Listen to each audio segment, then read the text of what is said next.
Hi, I'm Manu Sankaran. I have a 17-year-old boy who's in the autistic spectrum.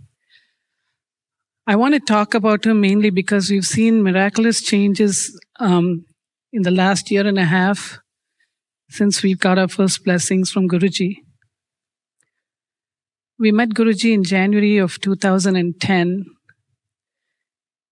And the very first indication that there was something to this power that Guruji was transmitting to us was when he walked into the room with us for our very first blessing, put his hands together and said, "Namaste, Guruji." He's met many spiritual leaders before. He had always, when we went to temples, he'd always says, "Let's get out of here." I always sensed there was some energy that disturbed him when we went places. So we got our very first blessing. We went home. A couple of days later, he started throwing up and he was coughing for 10 days. He had a lot of respiratory infections that came periodically over the years since he was 9 months old.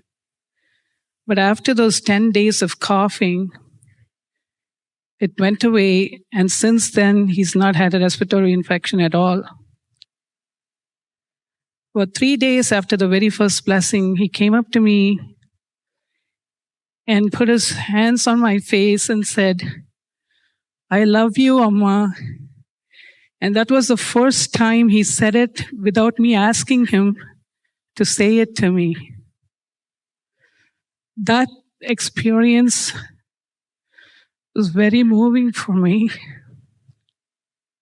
As a mother, I had waited 16 years to hear my son say, "I love you." Also, after the very first blessing, he had had cherry allergy for many years.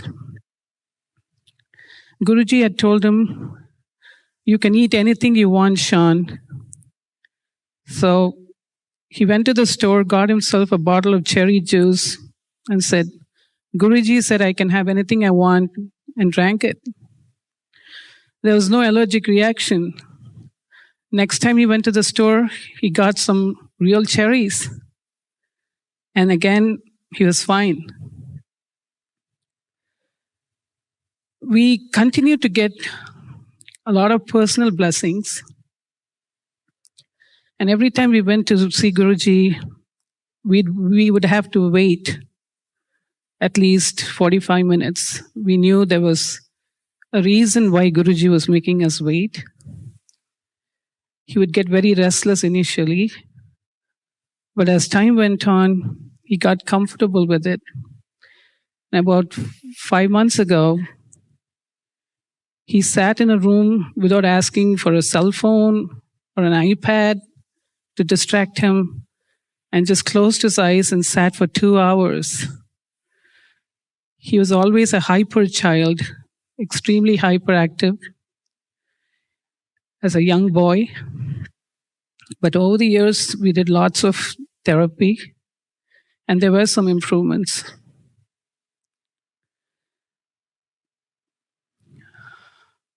About a year after, actually a month after we got our first blessing, he started doing his schoolwork independently. I asked him, "If I don't help you, how are you going to do it?" He said, "If I don't know, I'll go ask my teachers. I'm a grown boy now. I can do it by myself." That was the first sign of him showing independence and confidence in what he could do. He's been on the honor roll at school.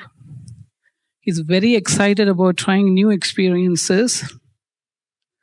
We got used to him not wanting to go anywhere, not wanting to do anything. So when he walks up to me and says, "Let's go somewhere and do something new," I feel like I've become like him the way he used to be. And I go, "Do we really have to?" And he says, "Let's try it. Let's go do something new." His awareness has really been much better than it ever was. Wherever he goes, people always ask, "Where's your son?" if we go there without him. And wherever he goes, he pays attention to what is going on around him. He starts talking about it. Social skills and emotional receptivity within them is a challenge for children in the autistic spectrum. In the past, when he couldn't express himself, he would just shout, scream, and throw a tantrum. But ever since we started getting our blessings, he's able to tell us, he says, "I'm frustrated that I can't do this now. I'm very sad." After the first couple of months of our blessings, one time he said, "I'm feeling very sad." So I told him, "Go up to your room, close the door, and cry." And so he got used to doing that. There was an occasion at school where the teachers had asked him to write a little note in his diary about his day when he came back to school the following Tuesday. And one of the things that when the teacher sent it to us and we read it, he said, "Yesterday I got my blessings from God and I felt wonderful." We started noticing he's much more vocal. He's experiencing a lot more emotions, a variety of them, and he expresses them at a very age-appropriate level. He always says, "Guruji has told me I can be anything I want when I grow up. And I'm going to do this and I'm going to do that." His teachers are very excited. They've seen his progress in the last year. And what they noticed is the way he's able to calm the other children in his classroom, who are also children with challenges. There was one boy who was having a major meltdown, flinging things, unable to settle down. He walked up to him, tapped him on the shoulder and said, "Tough day, huh? Don't worry, tomorrow will be a better day." And the boy calmed down and the teachers didn't know why and how.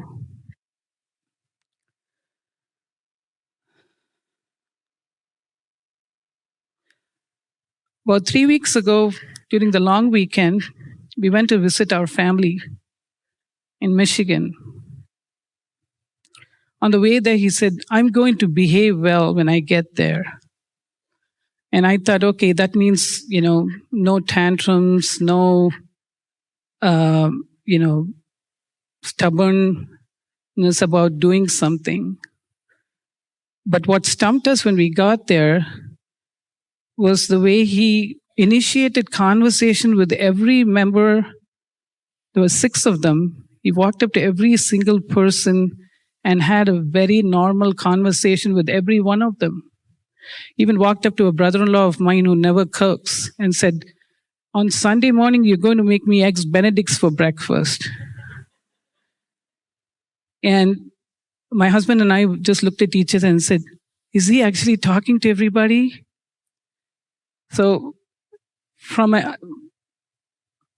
as a parent, we've seen remarkable changes in him. And in the last month, I just know in my heart that he is maturing. He's becoming more like children his age should behave. And I'm very grateful to the divine and Guruji because from the day that he was diagnosed, the only thing I ever said was, "God, I don't know what to do. Please help me. Show me the way. Send me the right people." And when I talk to the other families who are raising children in the spectrum, I see how blessed we are that the right people have always shown up at the right time to help us. I'd also like to share an experience I had recently that told me about the ripple effect of this energy. Autism Awareness Month is April. So I was online and people were talking about, their autistic children. And I happened to converse with a lady in the United Kingdom. And she has an 11-year-old boy in the autistic spectrum who's very echolalic. He only repeats what his mother tells him or what he hears anybody else talk around him. So one day she said, "Can I talk to you? I need some help." I said, "Sure, I'll share with you whatever we've done over the years. Maybe something here might be of help to you." So she and her husband came on Skype and we chatted and we exchanged information. And the next day, the boy came on Skype and got very excited, started clapping his hands, jumping up and down. And she introduced me and said, "That's Auntie Anu." And he said, "Auntie Anu," and just clapped and always laughing. About 2 weeks later, the same boy one day told his mother, she came on Skype and excitedly told me, "Can I log on to the video chat with you for a moment?" I said, "Sure." She said, "My son just told me, 'Mommy, sit, call Auntie Anu computer.'" This is a boy that only repeated what people told him. And for the first time, he was initiating conversation and he gave his mother directions to do something. When I heard that, I had tears in my eyes. I know it's a very challenging and difficult journey for families that raise children in the autistic spectrum. But this energy has shown me that we can reach so many families out there that need this help simply by talking to them, because this energy has a ripple effect. I'd also like to share a little bit of the statistics. When my son was diagnosed in 1996, the incidence of autism was 1 in 10,000 children diagnosed. About 10, or even 5 years ago, the numbers dropped dramatically.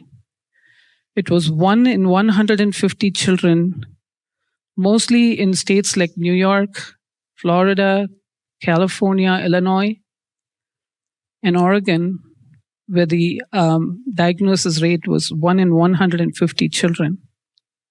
Last October, I was at a game at Northwestern University, which was an autism awareness game. And I saw the statistics up on the board, and I was stunned because it said 1 in 125 children are diagnosed in the autistic spectrum, of which 1 in 91 were boys. And in May, we went for an autism walk at the Botanic Gardens in Glencoe. Walking down, I was shocked to see that the numbers had changed. The diagnosis rate was 1 in 110 children diagnosed in the autistic spectrum, and 1 in 70 boys diagnosed in the autistic spectrum. This is an epidemic.